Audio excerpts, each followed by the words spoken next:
साल 1914। एक छोटा सा आइलैंड जहां ना कोई शहर है ना इंसानों की भीड़, सिर्फ एक लाइट हाउस है और एक रहस्य जो समंदर की गहराइयों में छिपा है। फिल्म शुरू होती है एक शिप को दिखाते हुए जो साउथ अटलांटिक ओशन के रास्ते अपनी मंजिल की तरफ बढ़ रहा है। उस शिप पर एक वेदर ऑफिसर था, डेविड। वो लोग एक ऐसे आइलैंड की तरफ जा रहे थे जो अटलांटिक ओशन के सबसे गहरे हिस्सों में छिपा हुआ था। सरकार ने डेविड को वहां भेजा था ताकि वो उस आइलैंड के बदलते मौसम का ऑब्जर्वेशन कर सके। डेविड को लगभग 1 साल तक वहां रुकना था, डेटा कलेक्ट करने के लिए, मौसम के अजीब बदलावों को समझने के लिए और फिर वापस लौट आना था। कैप्टन अपने शिप पर डेविड को उस आइलैंड तक ले जा रहे थे, साथ में 1 साल का खाना और जरूरत का सारा सामान भी था। लंबे सफर के बाद आखिरकार वो आइलैंड तक पहुंच गए। वो लोग बोट की मदद से आइलैंड पर उतरे, साथ ही अपना जरूरी सामान भी ले आए। आइलैंड पर एक लाइट हाउस था और एक छोटा सा घर जहां डेविड को रहना था, क्योंकि इससे पहले भी एक वेदर ऑफिसर यहां रहता था, लेकिन अब उसकी ड्यूटी का वक्त खत्म हो चुका था। आज से डेविड इस आइलैंड का नया वेदर ऑफिसर बन गया था और पुराना ऑफिसर रॉबर्ट अब कैप्टन एक्सेल के शिप में घर लौटने वाला था। लेकिन उस घर में जाकर वो लोग हैरान रह गए। किसी भी इंसान का नामो निशान नहीं था। रूम के अंदर फर्नीचर बिखरे हुए थे, सब कुछ उल्टा पुल्टा था। शायद लाइट हाउस में कोई हो सकता है। कैप्टन और डेविड बिना वक्त गंवाए लाइट हाउस की तरफ बढ़ते हैं और वहां एक अजीब नजारा देखते हैं। पूरा लाइट हाउस तेज और नुकीले लकड़ों से घिरा हुआ था, जैसे किसी ने जानबूझकर उसे बंद कर दिया हो ताकि कोई भी अंदर ना जा सके। कैप्टन और डेविड ने लाइट हाउस का गेट कई बार नॉक किया, लेकिन कोई रिस्पॉन्स नहीं मिला। आखिर में उन्होंने गेट को जोर से धक्का दिया और अंदर घुस गए। लाइट हाउस के बिल्कुल ऊपर उन्हें एक आदमी मिला जिसका नाम ग्रूनर था। वो लेटा हुआ था। जब उन्होंने ग्रूनर से पुराने वेदर ऑफिसर के बारे में पूछा तो उसने काफी बेपरवाही से जवाब दिया, वो मर गया है, कोई भयानक बीमारी थी उसे। कैप्टन ने जब उससे डेड बॉडी के बारे में पूछा तो उसका जवाब और भी ज्यादा अजीब था, शायद किसी ने मार दिया होगा। ग्रूनर की बातें सुनकर डेविड और कैप्टन दोनों चौंक गए। उन्हें लगा शायद ग्रूनर की मेंटल कंडीशन ठीक नहीं है, लेकिन जब तक पुराने ऑफिसर का पता नहीं मिलता वो लोग कुछ कर भी नहीं सकते। कैप्टन ने डेविड से कहा, अगर तुम अब भी चाहो तो हमारे साथ वापस चल सकते हो। लेकिन डेविड जानता था अगर वो सरकार को इस आइलैंड का एक्यूरेट वेदर रिपोर्ट दे पाया तो उसे काफी पैसे मिल सकते हैं और पैसे की उसे वैसे भी जरूरत थी। इसीलिए उसने तय किया कि वो यहीं रुकेगा। कैप्टन ने उसे एक गन दी प्रोटेक्शन के लिए। शायद ये जगह उतनी सेफ नहीं है जितनी दिखती है। कैप्टन के जाने के बाद डेविड ने घर को थोड़ा सेटल किया, रहने लायक बनाया। रूम के एक ड्रॉर में उसे एक डायरी मिली पुराने ऑफिसर की। उस ऑफिसर ने 1913 में इस आइलैंड पर कदम रखा था। डायरी में आइलैंड के बारे में बहुत कुछ लिखा था, लेकिन सब कुछ साफ नहीं था। कुछ बातें अधूरी थीं। डेविड हर लाइन को ध्यान से पढ़ता गया। डायरी में कुछ अजीब तरह के जानवरों के स्केचेस भी बने थे। डेविड को समझ नहीं आया उसने ऐसी तस्वीरें क्यों बनाई थीं। शायद वो अकेला था और टाइम पास के लिए ऐसा किया होगा। डायरी के एक पेज पर उसकी वाइफ की फोटो भी लगी थी। डेविड वो डायरी पढ़ते पढ़ते थक गया और धीरे धीरे उसकी आंख लग गई। अगली सुबह डेविड ने अपना काम शुरू कर दिया, लेकिन समुद्र के पास पहुंचते ही उसके कदम रुक गए। चट्टानों के बीच कुछ पत्थर अजीब तरीके से सजाए गए थे और उनके बीच कुछ सी शेल्स भी रखे थे, अजीब पैटर्न में। डेविड ने सोचा शायद ये सब ग्रूनर ने किया हो। ये सोचकर वो दोबारा अपने काम में लग गया। मौसम का डेटा कलेक्ट करना, वही काम जिसके लिए वो यहाँ आया था। काम के दौरान जब उसने बाइनोक्यूलर से लाइट हाउस की तरफ देखा तो उसे ग्रूनर के साथ एक और इंसान दिखा, लेकिन फिर उसने सोचा शायद उसका वहम हो। रात हो चुकी थी और डेविड अपने काम में बिजी था। तभी दरवाजे पर नॉक हुआ। उसने सोचा शायद ये ग्रूनर है। डेविड ने उसका नाम पुकारा, लेकिन कोई जवाब नहीं मिला। हाथ में लैंप लेकर जैसे ही डेविड आगे बढ़ा, उसके कानों में कुछ अजीब सी आवाजें गूंजने लगी और फिर उसने देखा गेट के नीचे से किसी अजीबोगरीब प्राणी का हाथ अंदर आने की कोशिश कर रहा था। वो हाथ इंसानी नहीं था। डेविड का दिल दहशत से भर गया। वो तुरंत बेसमेंट की तरफ भागा और वहां जाकर छुप गया। कुछ ही देर में वो रहस्यमयी क्रीचर घर के अंदर घुस चुकी थी। वो छुप छुप के डेविड को ढूंढ रही थी। बेसमेंट की एक छोटी सी क्रैक से उस क्रीचर की भयानक आंखें डेविड को घूरने लगीं। डेविड ने एक छुरी उठाई और जैसे ही वो आंखें उस क्रैक के सामने आईं, उसने पूरी ताकत से छुरी घुसा दी। वो क्रीचर चीख के भाग गई, लेकिन वो कभी भी वापस आ सकती थी। डेविड ने बेसमेंट का गेट मजबूती से बंद किया, रस्सी से कस के बांधा और पूरी रात वहीं जागकर बिताई, दहशत के साए में। अगली सुबह जब डेविड घर से बाहर गया तो उसने रेत पर कुछ निशान देखे, पैरों के निशान, पर इंसान जैसे नहीं थे। बिल्कुल साफ था ये किसी इंसान का काम नहीं था। वो निशान सीधे समुंदर की तरफ जाकर खत्म हो गए थे। अब डेविड को सब समझ आ गया था क्यों ग्रूनर ने लाइट हाउस के चारों ओर नुकीले लकड़े लगाए थे, शायद उसी अजीब क्रीचर के लिए। और अब डेविड जान गया ये घर उसके लिए बिल्कुल भी सेफ नहीं है। शायद वो क्रीचर आज रात फिर से लौट कर आएगा। डर के मारे डेविड लाइट हाउस की तरफ दौड़ता है। ग्रूनर को चिल्लाकर कहता है, गेट खोलो, मुझे अंदर आना है। लेकिन ग्रूनर उसे अंदर नहीं आने देता और कहता है, तुझे तो उस शिप के साथ लौट जाना चाहिए था। डेविड निराश होकर वापस लौटता है, लेकिन अब उसे अपना घर सुरक्षित बनाना होगा। उसने घर की हर एक विंडो को लकड़ी से बंद कर दिया, हर तरफ नुकीले लकड़ों से घेरा बनाया और गेट के बाहर पुराने कागज और किताबें रखी। फिर उन पे तेल छिड़क दिया ताकि अगर वो क्रीचर वापस आए तो उसे आग से डरा के भगाया जा सके। लेकिन एक बात थी जो डेविड अब तक नहीं जानता था, और ये बात उसे आज रात पता चलने वाली थी। किस्मत से उसे घर के अंदर एक पुराना बॉक्स मिला। उस बॉक्स में एक गन थी और बहुत सारी बुलेट्स। ये देखकर उसे थोड़ी हिम्मत मिली, लेकिन डर अब भी जिंदा था। जैसे जैसे सूरज ढलने लगा, रात का अंधेरा हर तरफ छा गया। डेविड गन हाथ में लिए घर के एक कोने में चुपचाप बैठा था। उसकी सांसें तेज थीं। तभी एक अजीब आवाज सुनाई दी, और जब डेविड ने खिड़की की तरफ कदम बढ़ाया तो जैसे उसके पैरों के नीचे से जमीन ही खिसक गई। सिर्फ एक नहीं, पानी में से कई सारी वही अजीबो-गरीब क्रीचर्स उठती हुई नजर आईं, और सब उसके घर की तरफ बढ़ रही थीं। कुछ ही देर में वो गेट को तोड़ने की कोशिश करने लगे। डेविड ने तुरंत गोलियां चलानी शुरू की। कुछ क्रीचर्स गिर गए, लेकिन बाकी और भी ज्यादा हिंसक हो गए। वो अब घर के अंदर घुसने की कोशिश कर रहे थे। जैसे जैसे उनकी तादाद बढ़ने लगी, डेविड ने बिना वक्त गंवाए गेट के बाहर रखे कागजों और पुरानी किताबों को आग लगा दी। आग देखकर वो क्रीचर्स डर के मारे वापस समुद्र में लौट गए। लेकिन अब वही आग डेविड के घर तक पहुंच चुकी थी।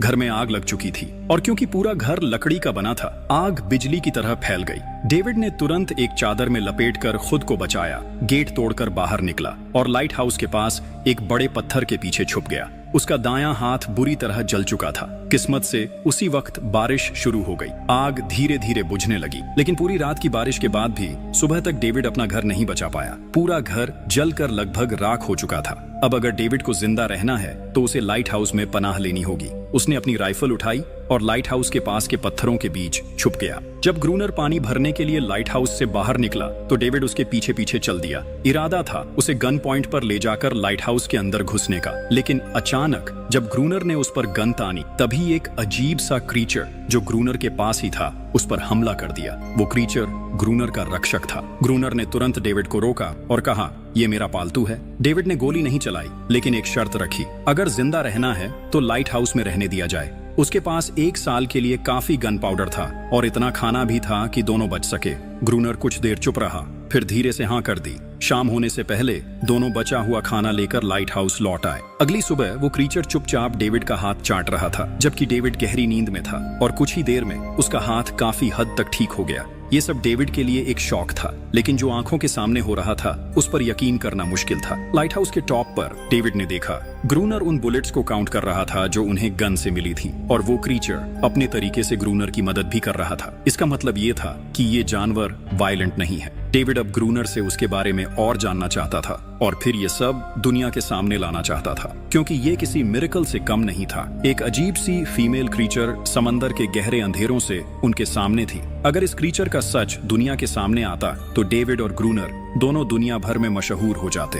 लेकिन ग्रूनर को ये सब नहीं चाहिए। वो इस आइलैंड से कहीं नहीं जाना चाहता। ग्रूनर के पास कोई अपना नहीं था। उसके हिसाब से सोसाइटी में कोई भी अकेला नहीं रह सकता। हर किसी को किसी ना किसी का गुलाम या नौकर बन के रहना पड़ता है। इसीलिए उसके लिए ये आइलैंड परफेक्ट था। ये जगह जहां वो अपने आप को एक किंग समझता था, अपनी मर्जी का मालिक। इसी वजह से उसने आइलैंड के कई हिस्सों में लिख दिया था, ग्रूनर इज किंग। लेकिन वो अजीब सी फीमेल क्रीचर उसकी पालतू कैसे बन गई? असल में एक बार ग्रूनर ने उसकी जान बचाई थी। वो गलती से अपने फिशिंग नेट में फंस गई थी। तब वो क्रीचर छोटी थी और उस दिन के बाद से ग्रूनर के साथ ही रह गई। उसकी हर बात माननी शुरू कर दी। लेकिन ग्रूनर एक गुस्से वाला इंसान था और उसने कभी भी उस क्रीचर के साथ इंसानियत से बिहेव नहीं किया। उसके साथ रेगुलर फिजिकल रिलेशन रखता था। एक बार उस क्रीचर ने ग्रूनर पर हमला भी किया और उसके बदले में ग्रूनर ने उसे सजा दी, एक ऐसी सजा जिसके बाद वो क्रीचर अपने आप को ग्रूनर की नौकरानी समझने लगी। शायद इसी वजह से हर रात वो क्रीचर्स समंदर से बाहर आते हैं उसे वापस ले जाने के लिए। लेकिन वो क्रीचर्स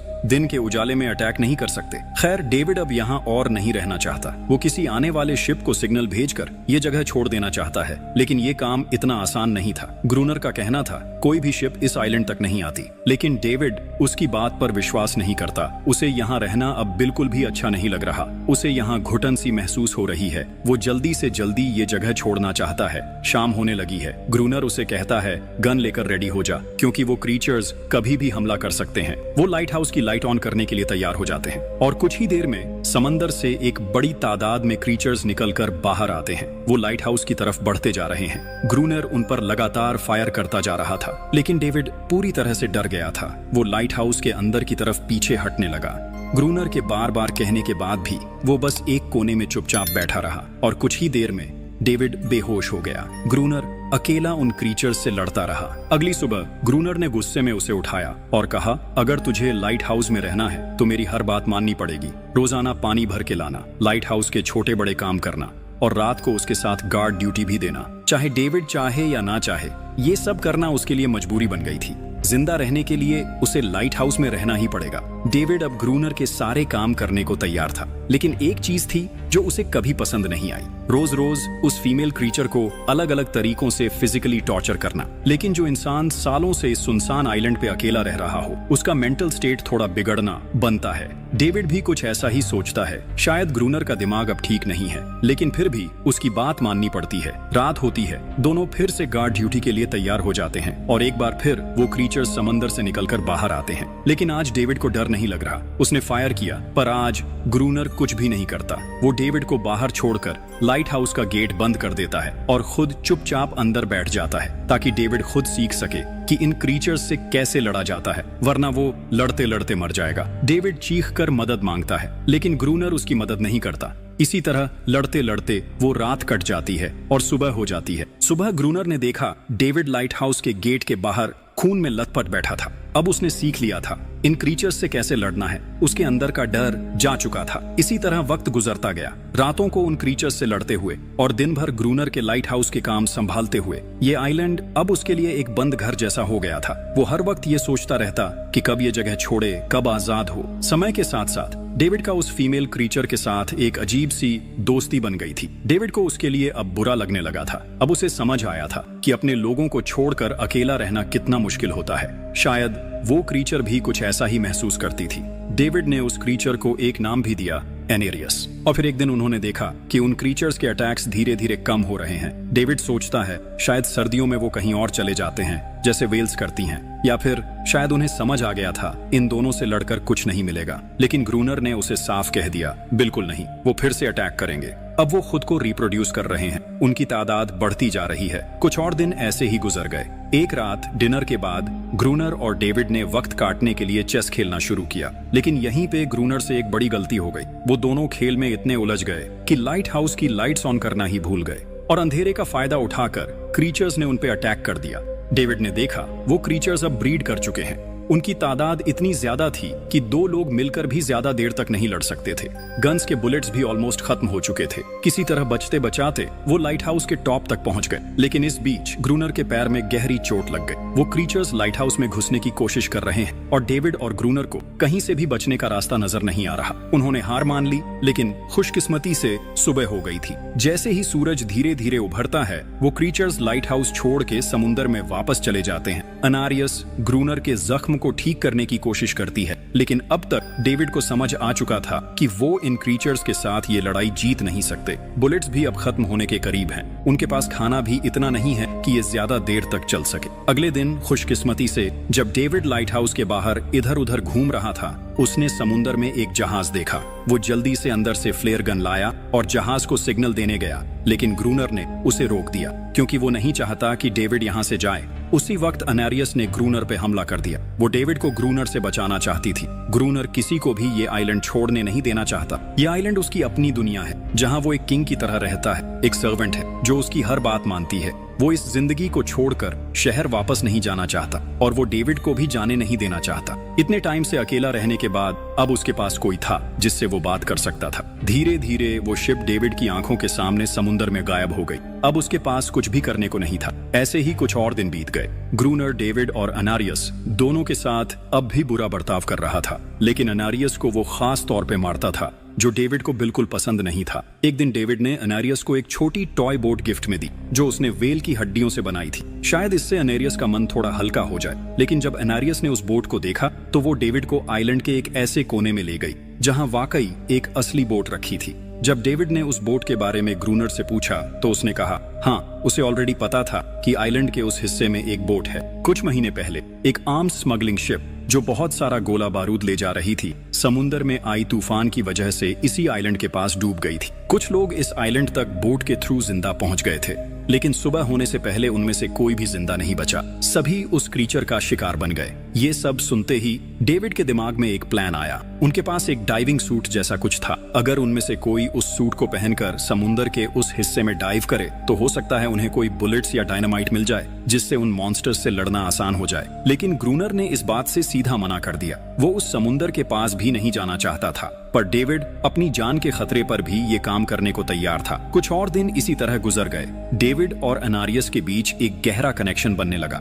डेविड उसे पसंद करने लगा था। ये सब ग्रूनर ने चुपके से देख लिया और उसी वक्त पहली बार उसके मन में ये ख्याल आया, शायद उसे डेविड की मदद करनी चाहिए।